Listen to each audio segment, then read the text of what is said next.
is our speaker, and she is the CEO of Facilitator On Fire. She's going to talk to us today of multi-general differences and some of the complications that come with that sandwich generation. And I've had the opportunity to see Kay before. As I just found out today, Jim knows her too. So I think she's going to be awesome for you guys today to have a lot of great information. So I'm going to go ahead and have Kay come forward and give her a big round of applause if you would.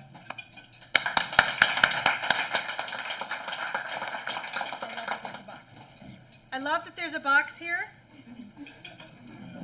Those of us of a certain height can appreciate it. I will also tell you that I did have coffee with Jim Bishop this morning, so I did not go over my outline again. So if I mess up, it's Jim's fault. Can we all give the hand to Jim? It's all his fault. All right. So how did I get here today? Just kidding. Dana Vogelmeyer reached out to me several weeks ago and asked if I would come in and talk about generations. And so what I proposed was talking about seeing beyond generational stereotypes. Can everybody hear me okay? Okay, all right, thanks.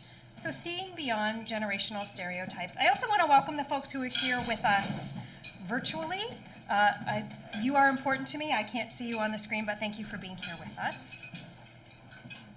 What I do now in my business at Facilitator On Fire is I actually work with people who have family caregiver responsibilities and also have careers. So this issue of generations comes up quite a lot in my work. Now I deal with it in terms of family dynamics. You can imagine generational dynamics and family dynamics, how complicated that is. But we're actually going to take a look at this today in terms of workplace generational dynamics and stereotypes. And I'll tell you the reason that I do that. What the heart of what it is that I'm really talking about today is stereotypes and biases. These things hold us back. Stereotypes and biases tend to make our lives smaller. They tend to make it so that we exclude people, so that we limit people from our lives. I don't find that to be a joyful way to live. I don't want to exclude people. I don't want to limit people on the basis of what my brain has been trained to think about them. So what I have really devoted quite a lot of my life to doing is talking about generational stereotypes because, and this is really important, the stereotypes that we think about generations tend to be less loaded than stereotypes about other people groups. If you think about sexuality or gender or ethnicity or race or socioeconomic status, those things tend to be very emotionally loaded. And when we start to talk about those stereotypes and those biases, our emotions can go so high, right? We've been trained to have such high emotions about that we sometimes have a problem being cognitive about those things, thinking about those things. So when we take a topic like generations, and I'll say tends to be less loaded, all right? That means that I am leaving room for anybody listening to this for whom talking about generations might not be less loaded, all right? I do recognize that could be very emotional for you. But for most of us, it's a little more comfortable to talk about generations and to look at those stereotypes and biases than it is to talk about some of the other things that are really more hot button issues in our society today. Make sense? Right? That makes sense. Okay, so I want to give you, before we get into what the generations are, which I know won't be a big surprise to anyone, the generations, we've had these definitions for generations for a long time. But before we do that, I want to talk about stereotype versus bias, what those definitions are, because they're very important, and we encounter these every day in our lives with almost every person we come into contact with, whether or not you realize it. Stereotype, okay? A stereotype is a set of beliefs that we hold about a people group. They may or may not be true. Marketing, unfortunately, relies a lot on stereotypes. If anyone's been in marketing, has been involved in that, or maybe you've done that yourself in your profession, the the bread and butter, the dollars behind marketing often comes from stereotypes. Now, what I want to tell you is this is actually neutral. I don't think that stereotypes are helpful for the most part, but they are neutral. It's just a set of beliefs. That's all it is. So just trust me that if it doesn't sound neutral to you, just trust me for a minute that it actually is neutral.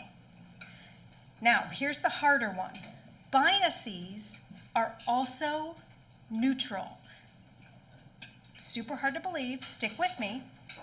A bias, okay, so if a stereotype is the set of beliefs, the ideas that we put together about a people group, biases then are the expressions of what we believe. So it's how we behave.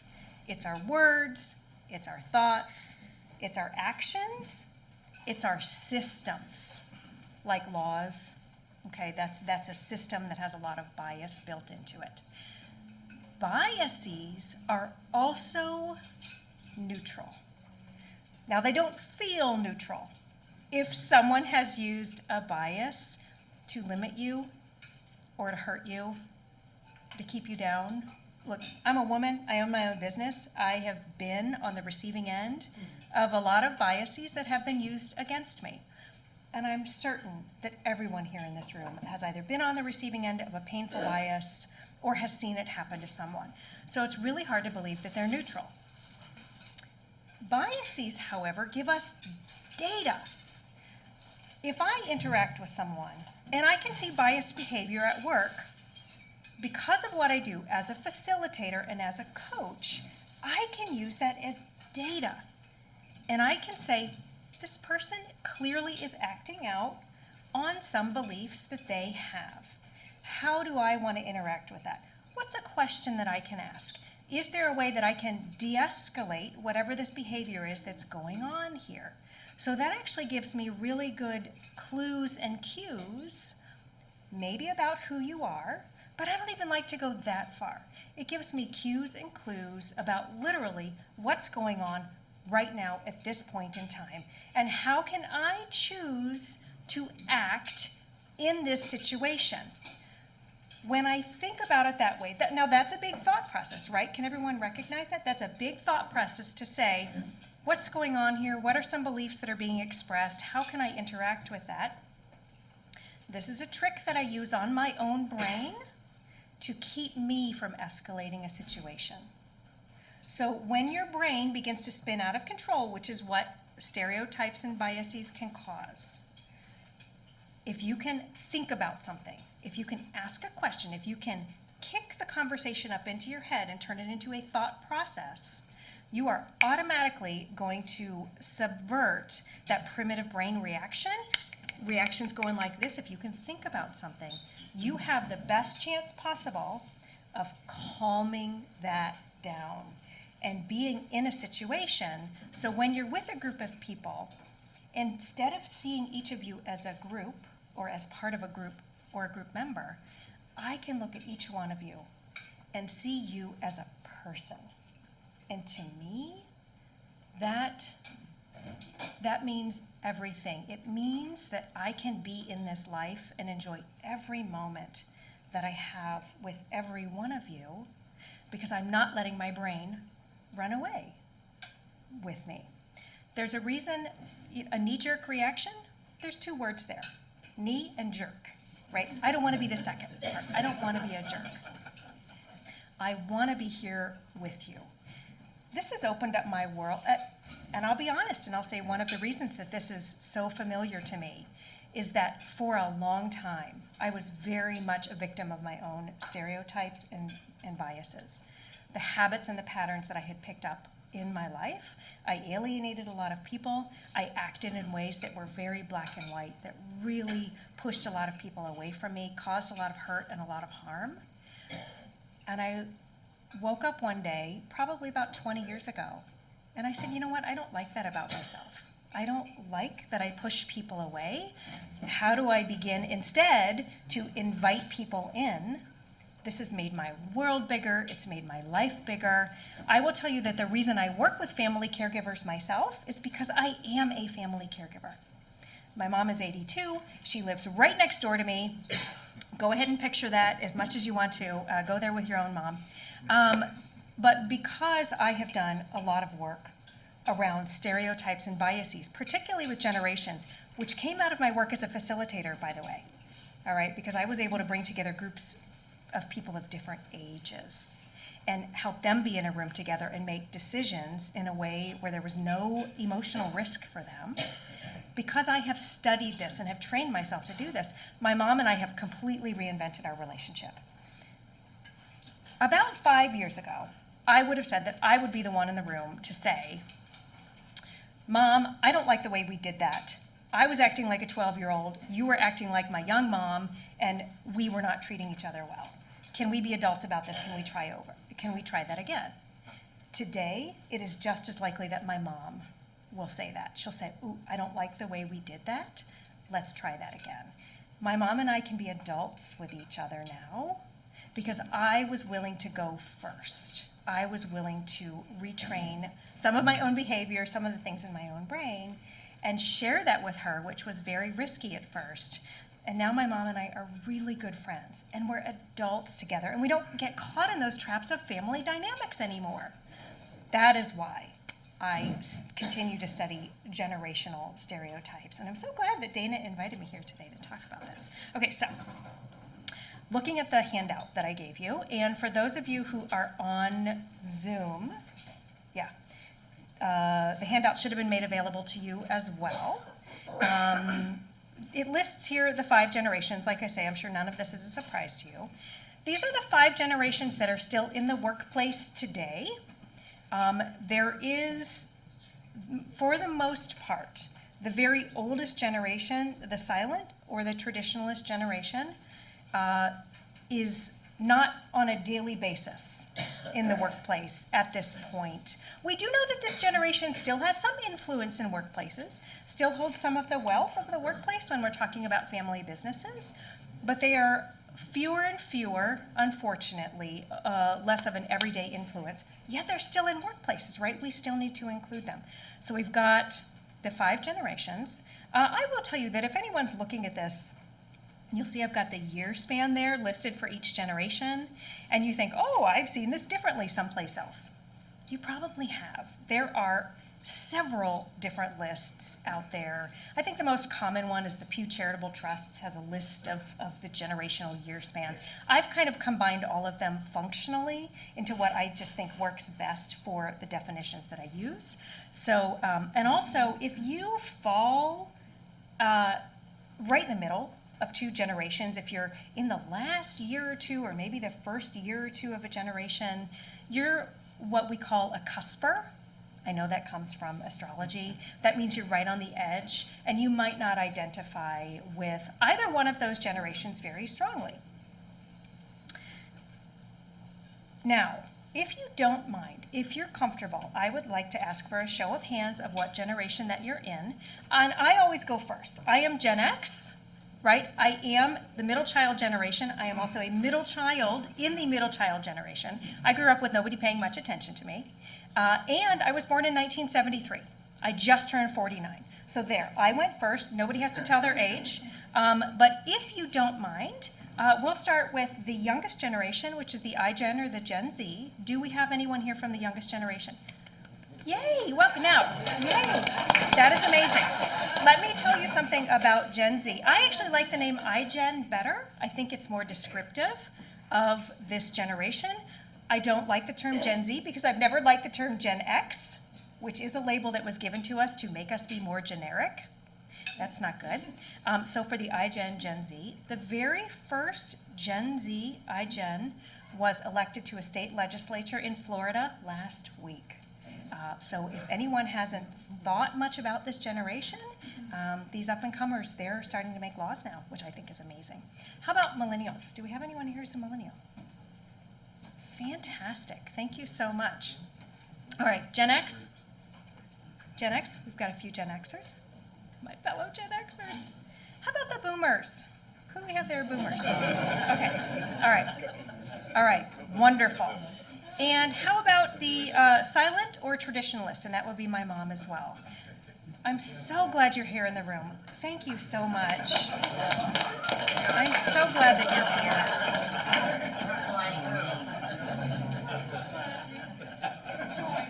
All right, so we're going to talk about I just told you that stereotypes are neutral, right?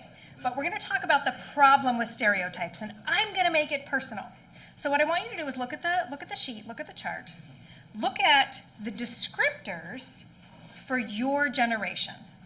Those are traits, characteristics, and stereotypes, formative historical events, and then styles, perspectives, and work ethics. So take a look at for your generation. And what I want you to and be honest with me now, okay? If you can identify with and think that describes you 100%, everything is exactly right and it describes you, I want you to raise your hand now. Okay. All right, so we've got a couple of those. I would say a third of the people in the room feel that this description is accurate. The rest of us don't think it's accurate for us. I'm going to pick on Gen Zs. Often I pick on the millennials, but sometimes I get to pick on myself. One of the characteristics of Gen X is that we're slackers. Look, okay, it's been with me my whole life. I have two boys. They are 15 and 20. I have talked to them about generational stereotypes, and I have said to them that the stereotype for my generation is that I'm a slacker. They laugh so hard because they say, "Mom, we can't think of anybody who's less of a slacker." And all of my friends, too, the people I know, we are not slackers. That is a part of my... It doesn't say slacker on It doesn't say slacker on here because I can't bear to type the word slacker. I can't bear to type the word because when someone says Gen X, what's the first thing they think? Slacker. When we start to think about stereotypes, so I don't even type it on here. Self-centered, yes, slacker. Right. Self-centered. Self-centered is another one, largely because we are a group, we were the first latchkey kids, that kind of thing. We are a group that no one was paying attention to, and we're also a smaller group. We're a smaller group. And so it was kind of fun at the time, unfortunately. I look back at some of the stories and some of the media from the time, and it was kind of a sport, actually, to pick on this smaller group of people who, in a lot of ways, were making their way in the world. Over the years, that target became the millennials, unfortunately, and if you're a millennial, I'm sure you can relate. What we are going to see, simply because of age, is that over the next couple of years, that's going to shift from the millennials, and it's going to shift onto Gen Z and iGen. Now, I will tell you that the chart I've got here is not updated to account for the pandemic. There is still a lot of research going on around, has the pandemic changed generations?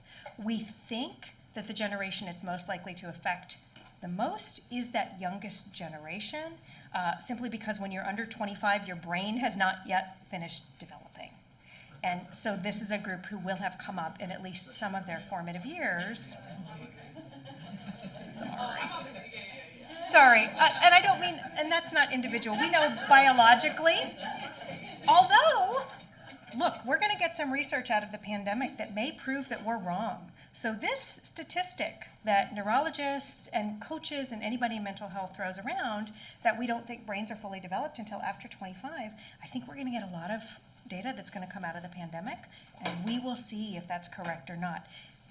And I really welcome that, because anything that we can do to break this stereotype down, so that when, tell me your name, my Jen.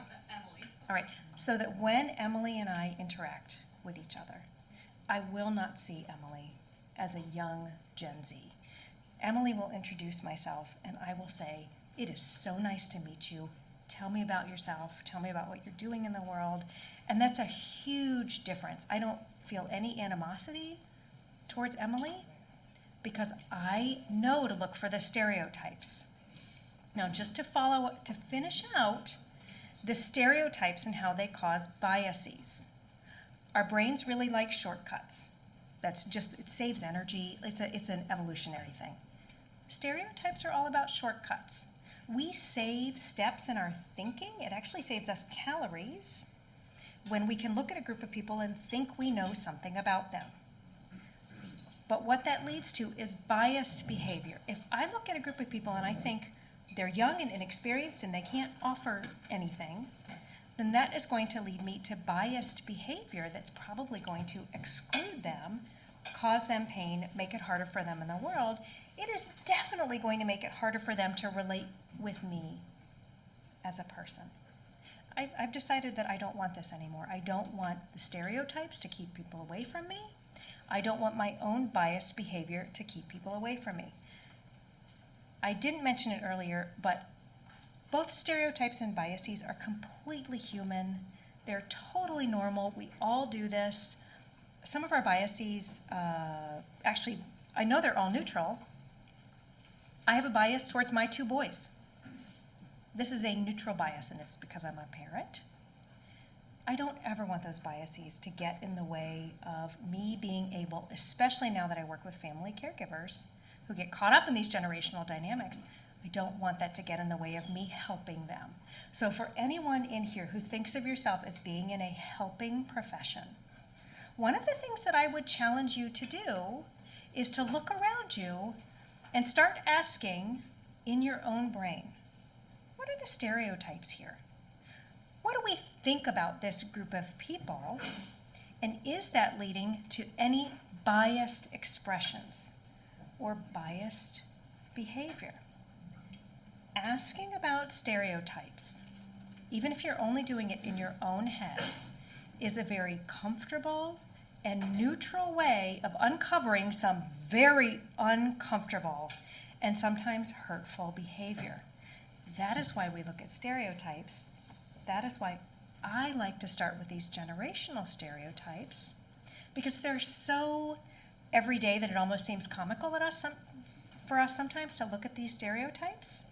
But if you follow it out to its natural ending point, it leads to very painful biases. For everyone in the room, not just those of us in helping professions, I would challenge you to start looking at any stereotype that you're encountering. We live today in a world that is very divided. In this country, we are very divided one from another. Whether we're talking about politics, which I'm not going to discuss, or the other, sexuality, gender, these things that are dividing us. The heart of those things is stereotype that leads to biased behavior. I'm going to make this even more personal for a second.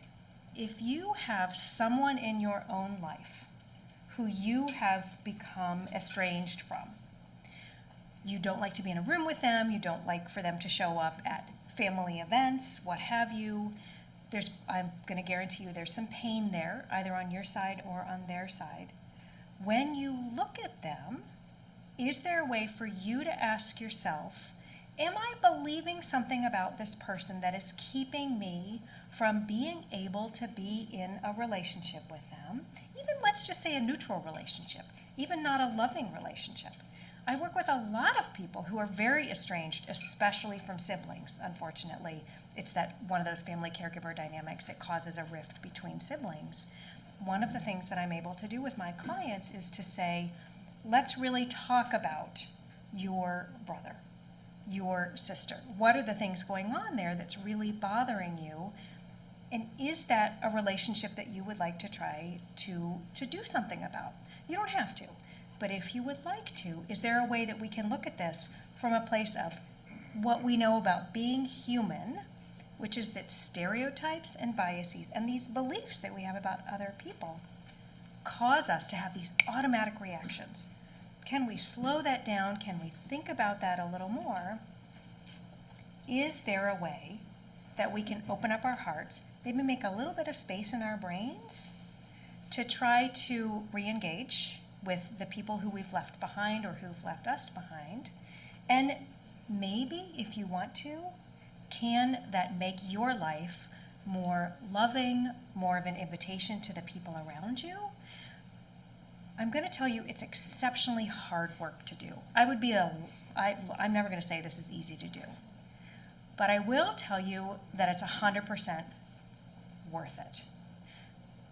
So start thinking about those stereotypes and those biases, and even just the way it happens in the people around you, and give yourself a chance to maybe be a little more open, maybe a little more unconditionally willing to think about those people and those situations, and see if you can find a way to make change by coming at it from a perspective of, am I behaving in this case out of patterns and habits and automatically from my stereotypes and biases?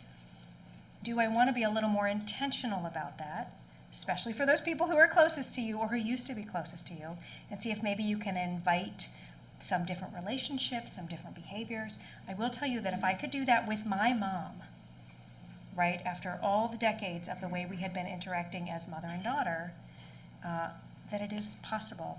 It is 100% possible to do. All right, so that's all I've got for you. Oh, Q&A. If you Q&A. would just repeat the question so the people on Zoom can. I will repeat the question, and we've got somebody watching for questions coming in virtually, right? Okay. All right. In the back. Do you think stereotypes start because there's a nugget of truth in them? Good question. Okay. Do stereotypes start because there's a nugget of truth in them? Some of them do. Some of them do. Now, the trouble with because there's a nugget of truth is then we get into a very philosophical question of what is truth. I much prefer to use the term fact. Because based on the way you were raised and the church that you went to and where you went to school and all of those things, we may see truth a little bit differently. So I much prefer to go with fact. If we look at the question that way, instead of using the word truth, we use fact, then I'm going to tell you that I don't think most stereotypes actually start from fact. I think they start from something that we think is probably true, and they grow from there. Our brains like shortcuts. None of us have done anything wrong by believing stereotypes or acting in ways that are biased. This is what humans do. But we also don't have to get stuck there. We have a choice. I think that's what really matters. We have a choice. You never have to be the victim of your own patterns and habits. You can always choose to do something differently. That was a great question. Way in the back, gentleman in the back. Yes, do you think there are situations, particularly in the workplace, where stereotypes come out more often? Ooh, situations in the workplace where stereotypes come out more often. Yes, I absolutely think that. And I think that it's particular to your workplace. I have worked at enough different places before I went out on my own, and now I work with enough different organizations that I know that the different stereotypes and biases do express themselves differently based on your workplace. I also know that that can change when your leadership changes or when something like COVID happens. We used to have a bias against working from home. I should say we still have that bias, but for a while it was a bias that didn't matter because people had no choice but to work from home. What we're seeing now playing out is that bias is coming to the forefront in some workplaces, but not others. So that's going to be very particular to your culture. Is there a particular bias or stereotype that you're thinking of? No, I'm just thinking of, are there workplace situations when it's more important during those types of conversations to be more cognizant of biases coming out? Yeah. A more heightened. Yeah. Are there situations where you can be aware? Here's the thing to be aware of. It's the reason I talked about stereotypes today. Whoa, are we generalizing? What is this conversation about? Are we talking to this one person, or are we expecting this one person to represent their entire people group? Whether it's ethnicity or generation or sexuality or whatever. And if you have, if you're gathered in a leadership group or you have a few people around a table and everyone seems to be treating one person as if they represent everybody who we think is like them, you have gotten into stereotype territory, and it's very possible that you've also gotten into bias territory. When you have your employee handbook, is a really, really good place to look for those expressions of bias.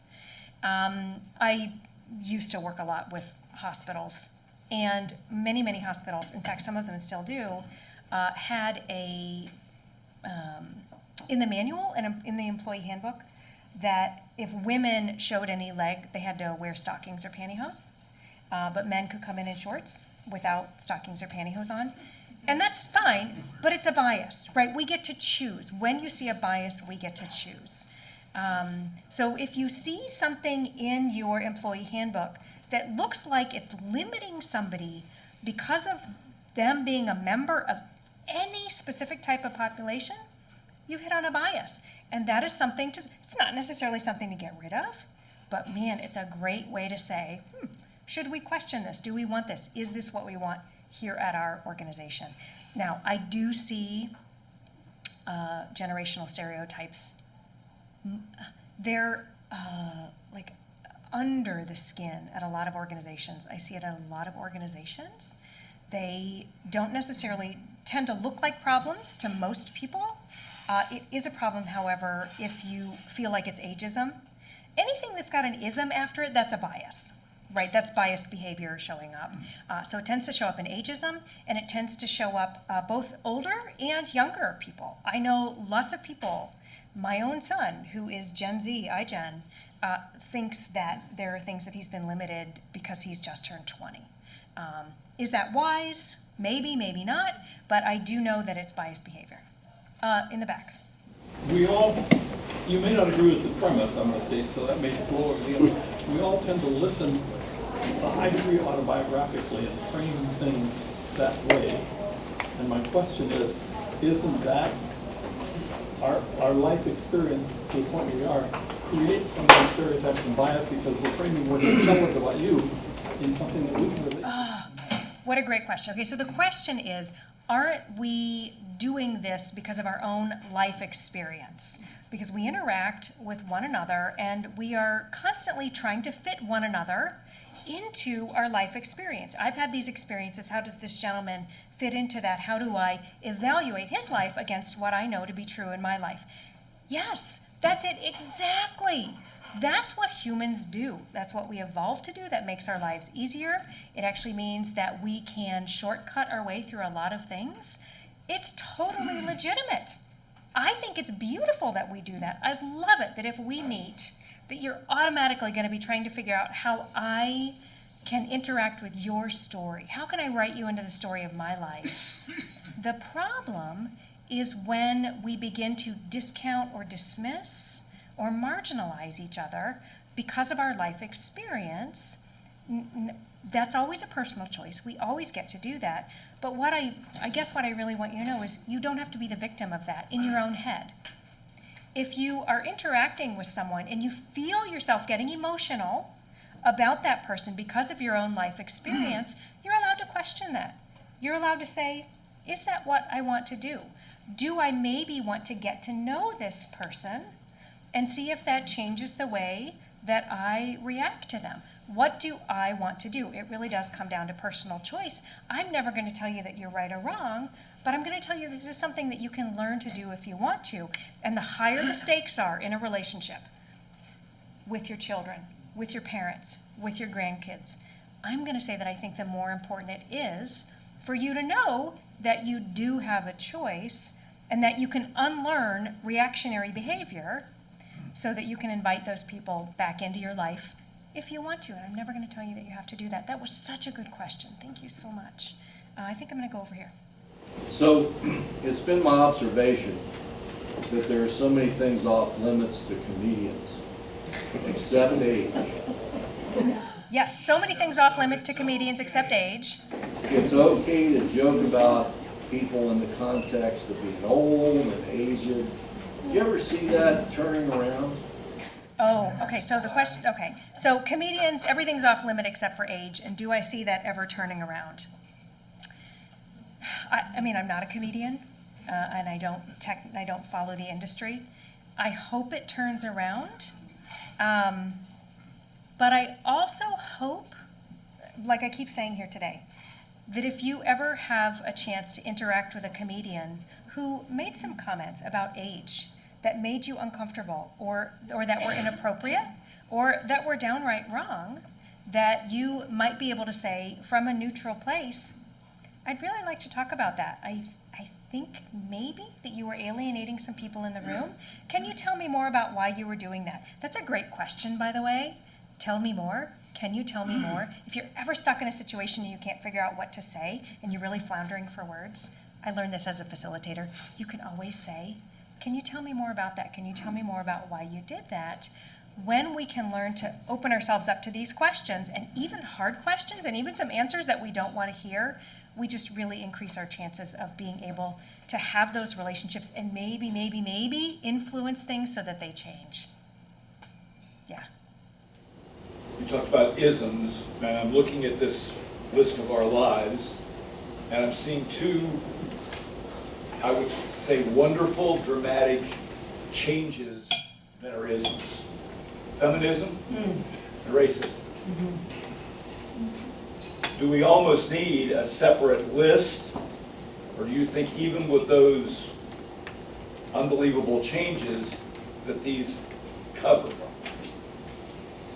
Does this work for males, females? Does this work for all of the different racial situations equal, or are these being left out on the side?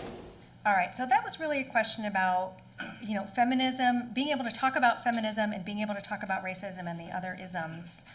What do we do with that? Is it a bigger discussion? Does this information help that? Does it make it harder? That's a huge question. There are some wonderful books. There is a lot of amazing work out there today, truly amazing work.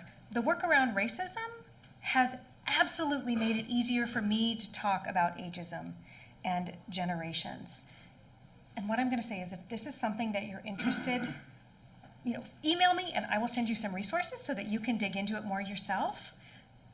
If this has you interested today, if you think, wow, this really could change things for me, or for my granddaughter, or for my wife, or whoever, go out and learn as much as you can.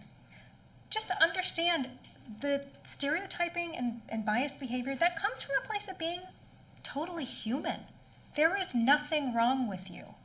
But it doesn't have to be the end of things for you. If you're really, really interested and curious, good.